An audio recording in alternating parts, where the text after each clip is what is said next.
Hello, everyone, and welcome to another episode of What the Field. Today, we're joined by Roman and Hannah Wickes, who is, she comes all the way from Australia. She's been in journalism, she's been in marketing, and actually, she has been living in Berlin for a few years now. She was the former CMO for Ecosia, and now pursuing new adventures. Maybe, Hannah, tell us a bit of what brings you here to Spain. What are you doing in Madrid? Cool. Thank you so much for having me. I'm in Madrid for a few more days, but I've been in Spain for the past month. So there's a fellowship program for female entrepreneurs that's been running for the last year and a half, and it's hosted by Spain, but the women come from all over Europe, or in my case, Australia. So I've just spent a month in rural Spain, seeing a lot of farms on the ground, which is interesting. Some regenerative agriculture, some definitely not. And that's been really, really fun. So that fellowship program just ended yesterday, so perfect timing to come and say hello to you both. Very much. Well, thank you for coming and paying us a visit. We're here in Madrid, so Hannah, tell us a bit about yourself. Like, how does an Australian woman go all the way to Europe and become the chief marketing officer of one of the best well-known search engines in the world? Thank you. That's an interesting question. I think my journey probably started with journalism and media, hence why I love being on podcasts. And you seem a natural. Yeah, I love a microphone. I'm usually not the one in front. She's got it in her. Yeah, I started off in radio when I was around 18. Whoa. And I worked in local radio. I worked on the country hours, so talking with farmers about agriculture and what the challenges they were facing in Australia, which is obviously heavily impacted by climate, and it's a harsh climate to be a farmer in. I started there, then I went into music, radio, journalism, festivals, a whole different thing, and that was in Sydney. And then I wanted to shift. So I was like, okay, and I was heading to the US, but got sidetracked in Europe and never left. And I got the tech bug. So for me, I was like, hang on, something really interesting is happening. And media is a more traditional industry. And so for me, I was like, what's happening in tech? And I'd worked a little bit in social media, and I started there. I was like, social media, Twitter, it's basically radio. It's just a different format. When was this more or less? Yeah, I was in Dusseldorf. Right. So I worked a little bit for Trivago, which is the big hotel meta search, and cut my teeth on tech and scaling companies and brand there. And then I joined Ecosia 2018 and helped grow their user base. And it was also, such a moment in time when it comes to climate. Greta had just started protesting. Things were hitting momentum. So it was a really interesting time to step into more climate tech. And Hannah, do you see a difference nowadays from doing marketing from any other company or a socially or an impact company? Because we're seeing that now every company needs to have a purpose that impacts environment or society. So are we all communicating about impact, or is there people still marketing their product and maybe not their impact? How do they differ? I think the reality is every company has an impact, and it's just some don't talk about their impact because it's not something necessarily to be proud of. And I think what's happened is consumers started asking questions and being slightly more aware of what they were buying, what they were eating, the tech they were working with. And at that point, it really started to shift. And you saw brands going, okay, wait, how can maybe we can actually grow through this. Maybe also I want to found a company because it will have more of a positive impact. And it kind of was this realization point in time that you don't have to necessarily sacrifice people and planet for profit. Maybe they can go hand in hand. And I think a lot of learnings were taken from the charity space and applied. I do think, to your point, that it has got very crowded because as consumers started asking questions, brand risk went up for companies who were doing business as usual, particularly as people's awareness on climate really started to grow. Yeah. Okay. And Hannah, is that something you were prepared for? Meaning, like, you came from Trivago to a company like Ecosia, and were you actually prepared for those sorts of questions? Is that something that caught you a bit surprised? Like, we really need to be addressing those things. Yeah.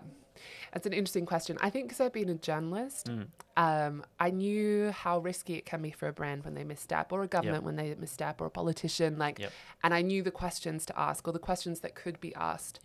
And I think with purpose companies in general, and also charities, nonprofits, you have further to fall. You are saying that you're doing this impact, this work, and if you mess up, in a way maybe even unconnected to your purpose, in a way that compromises your values, you burn the trust. Because companies that have purpose, one of the currencies they're using is trust.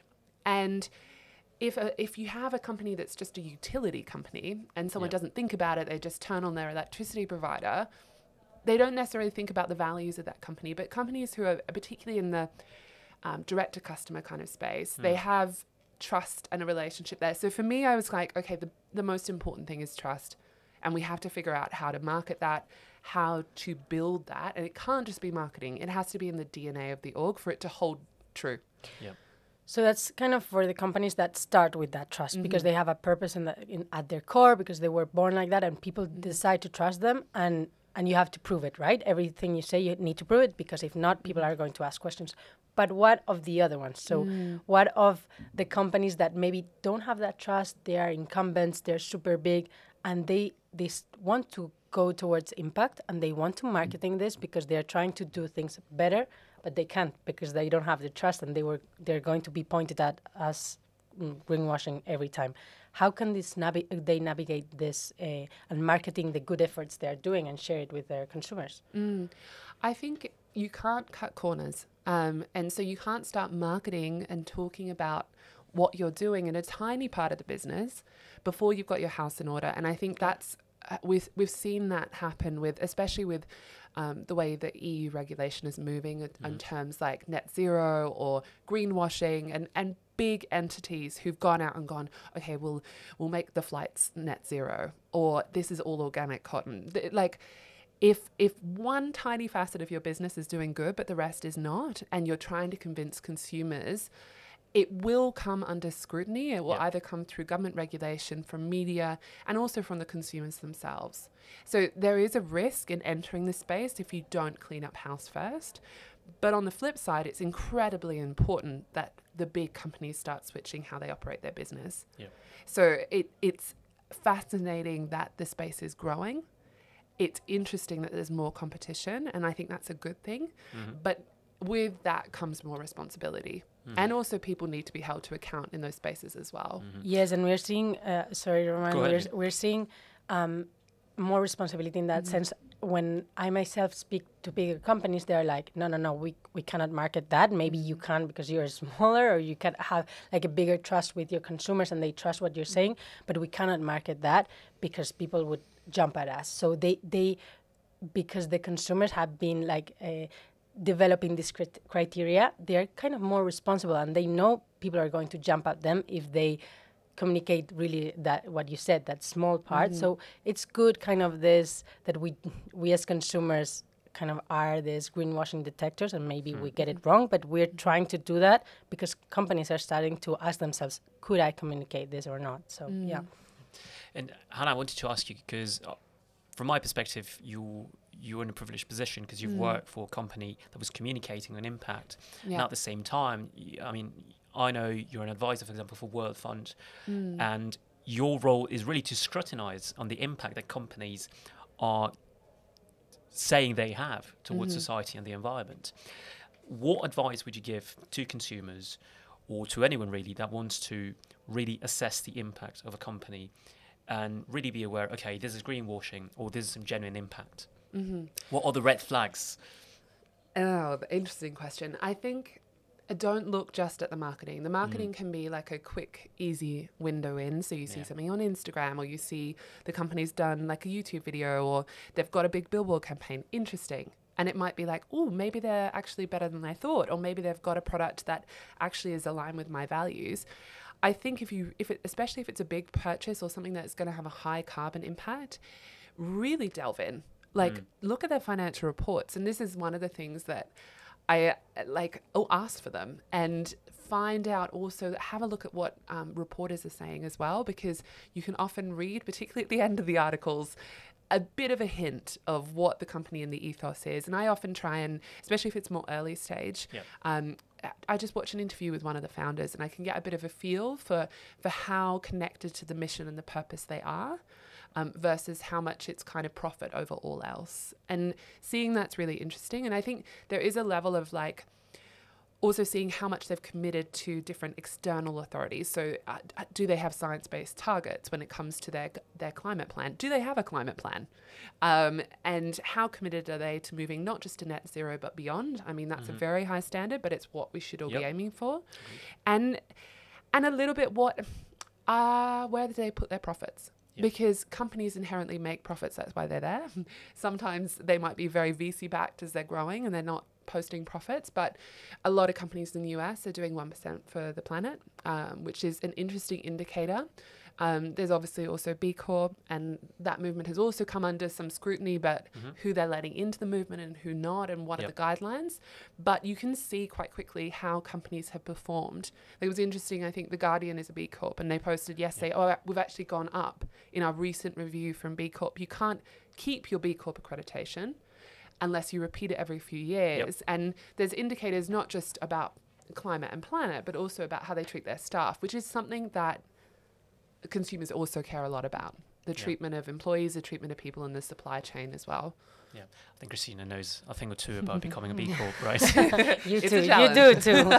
Yeah. It's a long process, but it's good because it makes you look where you maybe hadn't realized before that you should look, because you're focused on your mission and maybe it involves parts of the B Corp, but maybe not others, and it forces you to look where you hadn't thought of before. So I think it's a nice process to do.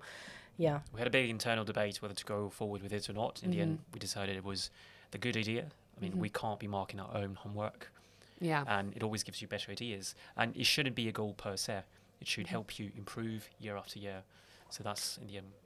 True. And I find it so super interesting, the part of looking beyond the kind of, the marketing should be kind of the thing to get your attention, right? And 100%. Then you should look behind that, because it's true that it doesn't need to be a lie, but it's in this era of kind of the post-truth era that everything could be true depending on how you look at that. When you look at the numbers, and the actions, there's no lying there. It's 100%. Yeah. So we also wanted to talk a bit about trees, okay? Of course. Tree planting. Because it's what we do and we love it. And there's like nowadays everyone is offsetting by planting trees, or a lot of people intend to do it, but there's a lot of controversy around that. Hot topic. Yes. So there's displacement of communities. There's breaking habitats that were working well. So from the north of the world, we can plant trees on the south, but not necessarily contributing to the habitat in the south. Where are those offsets going, for example? Is it not forcing people to reduce, but just to offset and things like that? What's your take in this after navigating this topic for 5 years? Yeah, I think talking about the 5-year span, I think it's changed a lot in that time period as well, because trees went through a different cycle where they were cool and everyone was talking about it and very excited, and then it got pushback because it seems so easy. You plant a tree and therefore you don't really have to change anything you're doing in your business, and the tree absorbs carbon and therefore you can keep putting carbon out. Such a feel-good sort of thing, right? It was like, it's so lovely. And then the reality is that with tree planting, you have to keep the tree alive, firstly. And the tree also has to be the right kind of tree for the environment. Otherwise, it can do more harm than good. For example, you can plant a whole field of eucalypt trees. I'm from Australia. I love a eucalypt. Yeah, we have them here too. But they are hugely problematic to plant in certain parts of the world because they are born to be bushfire trees, and so they explode. They have it's just not the right thing, and they also use huge amounts of water and aggressively so we had that in Spain, in the north of Spain particularly, very popular for paper industry. 100%. And it's great for the paper industry, but terrible for biodiversity. So there's all these different pockets where controversy started to bubble up around tree planting.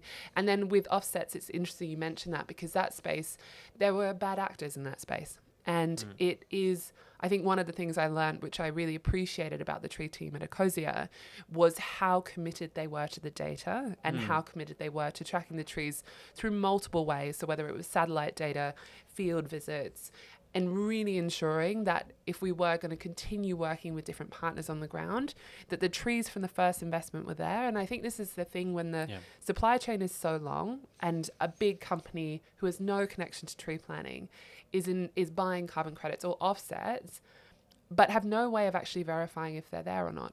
And there are good players in this space, and there needs to be, because we do need more trees on this planet. But at the same time, there can be really bad players. So I've seen or heard of offsets where a really beautiful native forest, hundreds of years old, is chopped down in order to plant new trees for offsets.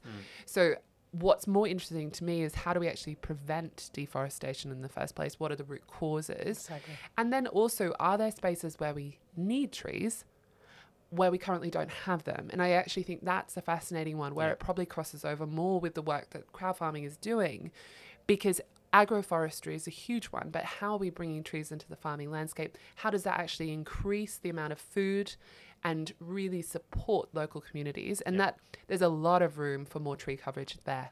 Yeah. Yes, it's kind of the need of looking at it in a holistic way. Like if the problem that we're seeing in regenerative agriculture, but I guess also with forests and tree planting, it's the huge focus on carbon. If you only focus on carbon, maybe you cut down all trees and plant new ones because they're going to grow, and that it's easier to sum up the carbon that they're absorbing if you only focus on that. I guess you guys focused in beyond that, like in the communities, in the biodiversity and things like that, that through a holistic approach, you can really know that the impact is being good overall and not just being about carbon, right? 100%. I think if you reduce a tree down to carbon, you're really like clipping like a lot of the benefits. So you have the carbon in the tree itself, but you also have the carbon in the soil. And then what else do you have in the soil? You have like a water table, and trees can be pretty instrumental there in increasing the level of the water table, which then means that you can grow more surface level crops, for example. Huge need. It's massive. And also like trees, like you can plant one tree, but that tree is probably not going to be a happy tree. Trees like to be in forests. They like to have other members of their species. Exactly. And trees actually do talk to each other through the roots, through the microorganisms. And so this kind of stuff is really important, that you have experts on the ground who are not just planting a monoculture. Yeah. And I think this is the part that we have to still navigate. But what makes me a bit sad is sometimes the broader criticism of trees. Yeah. And everything gets thrown out when it's like, actually, there are good ways to do this, and we need to figure that out. And we need, because beautiful native forests, if we lose all of those and we also don't replant those species, we're going to lose a lot of animals as well. And that biodiversity piece is super important. Yeah. And what is the root cause normally for that deforestation? Is it climate change? Is it farming? What is it? Was the pun intended? It's a good question. And I think deforestation depends on which country you're in. Okay. And often it does relate to food. So land is cleared in order to grow more food at scale, and industrial agriculture can be a cause. It also can be a big producer moves in. We see sugarcane, for example, can be one. We can see tree plantations, fast-growing timber trees or paper trees can be another. We also see grazing. So there's often actually, like if you go into a landscape, for example, where there might be a lot of goats, like Ecosia works in Morocco, it's a very big area for us in a focus country. But goats are a real challenge. The goats there even climb trees. Yeah. But there will be tiny, tiny trees, but they're shrubs, and we don't even realize it's a tree. So if you're able to alter the pattern of the grazing, these trees will actually grow to the point that they will become a tree. And so there's different techniques. It's not just about tree planting. You can also find ways to kind of prune the trees so they grow differently. You can shift the grazing patterns. There's so much that can be done to bring a higher density of tree cover. Yeah. I think that's a big area of focus for us at the moment, as we try to bring I mean, it's difficult from a regeneration perspective to try to change the mentality of the way farmers have been working for decades, and now you tell them, no, you need to plant trees. Hey, listen, I need this space to grow more crops, because more crops is more money. That's a bit the mentality we encounter sometimes. Well, it's not as simple as that, because you're going to reduce your water consumption, you're going to increase the biodiversity, which is going to increase pollination. That's going to benefit the current crops you've got at the moment, while consuming fewer resources. I think I totally agree with that point. I think one of the challenges, it's not just on the farmers, it's actually on the agricultural policies and the funding and the subsidies. I would agree. So if you look at the Common Agricultural Policy in Europe, it actually encourages farmers to have less trees because you get higher subsidies. So even if a farmer or their family farm had trees on it, they've often disappeared from the landscape, because not only can you potentially grow more, but you also are getting more money from the policy. So there's this part where I'm like, it goes a bit deeper. So it actually takes, I think, and I come from a farming community in Australia, it takes a very brave farmer to go, you know what, I'm going to basically walk down this path that doesn't have subsidies and try and find a new kind of consumer and get my product to them with extra benefits. Maybe it's organic, maybe it's more biodiverse, maybe I can market this, but they often don't even have access to the consumer. So I think it's on the policymakers, it's on the big supply chains, which really push farmers in a different direction. Incentivizing that. They incentivize it. So I agree, but it is a mindset shift as well. But it's often a mindset shift back 1 or 2 generations. Like, it's not that long ago when we had a lot of trees in the farming landscape. I'd love for you to talk about one story where you brought closer the forest and the agriculture part. I'm sure that you have some projects that you've been part of around this, because one of the biggest issues that we see when we calculate kind of carbon footprint of food, etc., is land use. And we are seeing more and more that we're trying to bring the forest part and the what forests have into agriculture, so that we don't lose that part that in the beginning was like, okay, you're depleting all of these machines to capture carbon, and you're doing something that only brings carbon back into the earth, right? Into the air. And now we're trying to bring that back to create these machines in farms that again get soil back, get carbon back into the soil. How can we, or examples in which you have merged those two words of tree planting, but actually having kind of an impact in community, in food, in an additional benefits, etc. Yeah, I think it's a really interesting one. There's a few different examples. There's a really incredible kind of nonprofit working in Senegal and across the region who focus on forest farms, and that concept and the kind of forest garden, forest farm has been around for a while. So in Senegal, for example, it's one of the world's biggest producers of peanuts, which is great, but you don't want to just eat peanuts. So what a challenge there is like, how do you increase not just the food security, but the kind of different types of food that people can grow. So you would, in the forest farm in Senegal, for example, you would have acacia trees with their thorns around the border to protect from goats. Then you would have almost like rows of fruit trees down the middle, and they provide crucial shade so the water isn't all evaporating if you're growing fruit and vegetables underneath. And so you actually end up being able to have like almost a market garden. And if you can sell directly in the marketplace, suddenly your turnover is quite good and your own food security is great. But I've also seen the flip side of that. I was in Uganda in February and we were visiting a tree planting project. And on the way, thankfully not with farmers we were working with, but there was just mass deforestation. Like, trees are being cut in the last 2 weeks. I was like, what is going on? And the driver was like, oh, it's the sugarcane company. They've come in and said, oh, we'll pay you to clear this land of trees and then we'll fund the sugarcane, kind of like a venture capital. We'll give you the money to plant the sugarcane. You will get the money, though, in the return in 2 years. And while it's a lot of money for that farmer, for that individual farmer, there's actually very little security, because if that crop fails, there's nothing to feed the family. You can't eat just sugarcane. And it's a very risky scenario. So the best kind of projects I've seen are when the farmers are working very closely with a tree planting org or a nonprofit, and they might have different agendas, but at the same time they can collaborate. So in Uganda, we also worked with the Jane Goodall Institute. And obviously Jane Goodall, she's one of the world's top scientists. Trust, and her focus is on chimpanzees. And there's only 5,000 left in Uganda. It was one of the biggest populations, and they're in tiny pockets of forest. And chimpanzees, if they don't get enough fruit in the forest, will go out and find it in the fields and the farmers. So there's actually quite a bit of tension. Okay. So their role was to kind of connect tiny forest corridors for wildlife in order to make sure that farmers weren't losing crops to chimpanzees.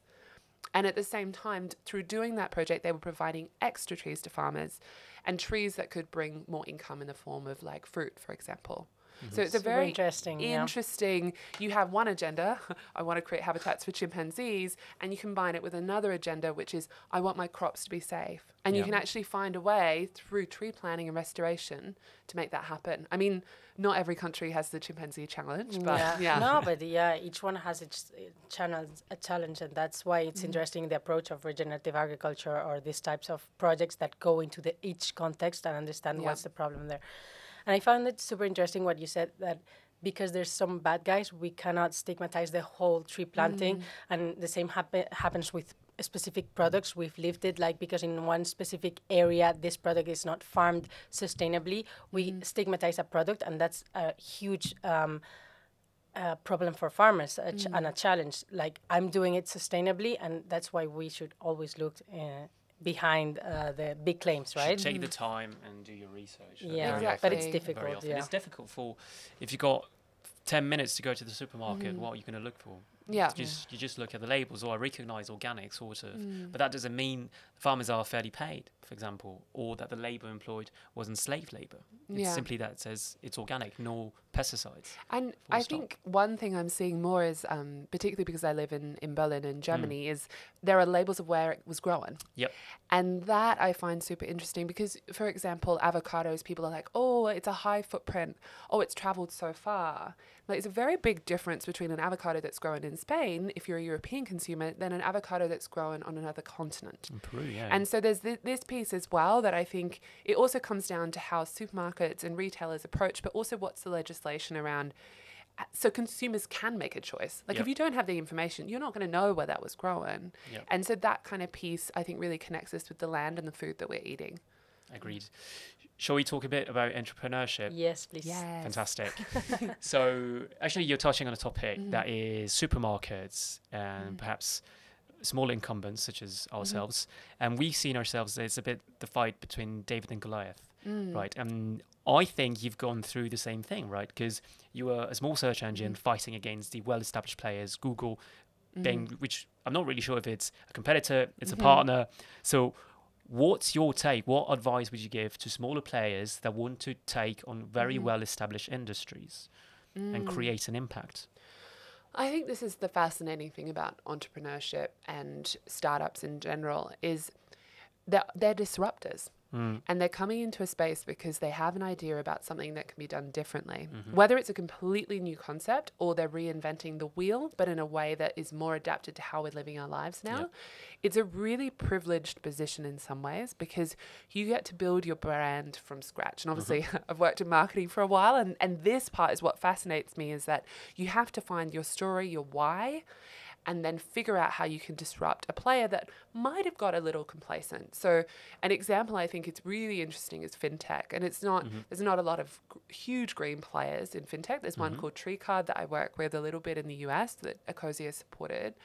But what happens there is that banks got a little bit complacent. It was, when you logged onto your bank app even like 2-3 years ago, there wasn't even an app. Like, it was tough. And so there were players that moved in and were like, this needs to be more user friendly. There has to be a way that I can transfer money to my friend and they get it instantly, not a week later. Like, it was this space. So if you're a true challenger brand, you have something that you're offering consumers. And I think in the interesting case with crowdfarming, it's how direct it is, how connected you feel to the farmer. And a supermarket can't give me that. They can say, oh, it was grown here, or it was grown in France, or this one was grown in this town in Germany. But I still don't know who grew it. I don't know the story. And I think that that's the really fascinating piece for brands who are smaller and startups as they grow, to bring their users with them and they become the advocates. And that's how a true challenger brand can scale. And I think it's how Ecosia also scaled without users. Like if your competitor is one of the biggest companies in the world, without users who are pushing for you and advocating for you and doing your word of mouth because they believe in the way you've set up your business model, I think it's a big challenge. Yeah. Because Ecosia's growth was mostly through word of mouth? Or? No, it was a mixture. Right. And what was clear about it, we had word of mouth, so we had our die-hard word of mouth users, but we also had a visual story. And this is the thing about particularly impact brands, is that sometimes you have a physical output of what you're doing. For us, it was trees.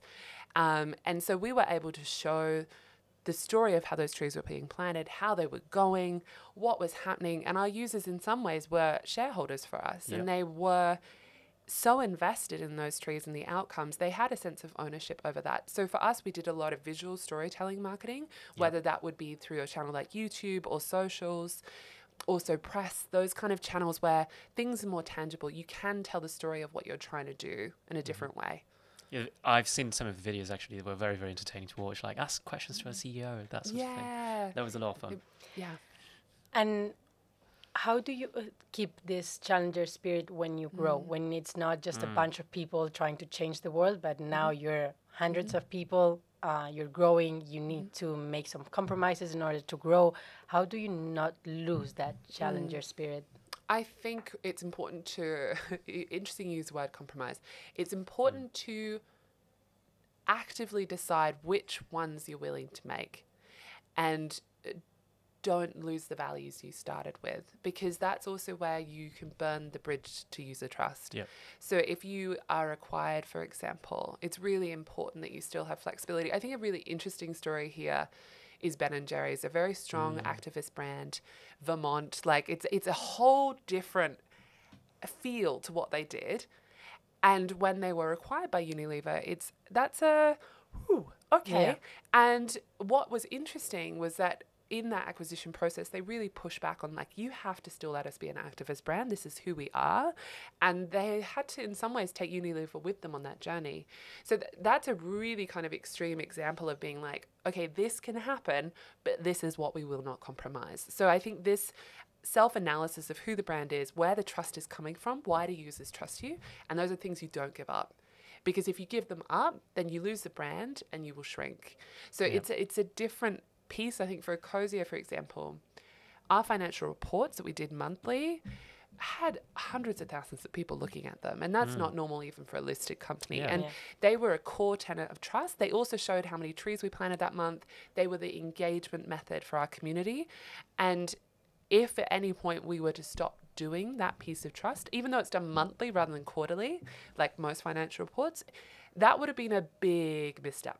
So there's these things that you have built, they're almost the foundations of trust, and you have to acknowledge what they are and don't compromise them. And also new employees, as you scale, bring on new employees, new facets of the business. Maybe you're acquiring another entity, for example, as you grow, to make sure that the culture is joined. That's a challenge, but it's worth spending that time. And to wrap up, Hannah, now that you're seeing so many people and talking to so many entrepreneurs, like what's hot at the moment in impact and sustainability? Where's the world like? What makes you dream? Changing? Okay, that is a great question. I think my heart is with direct to consumer, like the B2C, and because I think those brands have an ability to change the conversation that we're having around climate, raise around the awareness, impact. And also around how these things intersect. It's not just a climate company. You're also dealing with social equity and engaging with people. So how the B2C brands operate in a different space because we have to talk to big audiences. And so for me, I find myself when I'm working with startups in that space and founders particularly, they've got a challenge on their hands. It's difficult to grow without capital and to bootstrap, but you often have to because a lot of VC money goes into SaaS companies and B2B. So there's this challenge. I think the other part that I'm interested in is very much also on the flip side is the deep tech, the scientists, the researchers who are like, okay, wait, how do I actually turn this knowledge I have, this research I've done, this solution I have into a company that can scale and actually not just scale in one country, but many. And this is the intersection. Particularly in Europe, the climate community and the tech community has grown to a point that I think we can really start scaling some of these really excellent kind of scientific research pieces that we have in Europe. Yes, we need to bring the researchers to the drawing table, to the negotiating table. I think that's the next stage for all of us. Yeah, totally. Well, Hannah, I'd love to spend hours chatting with you. Yeah. But unfortunately, we have to wrap up. Yeah, thank you so much for having me. It's been great. Thank it's you. our pleasure indeed. Thank you so much for being here. So this has been another episode of What the Field. Thank you for joining us another week. I don't know. When's this going to be released? Okay. Thank you, everyone. Bye-bye. Thank you. Bye.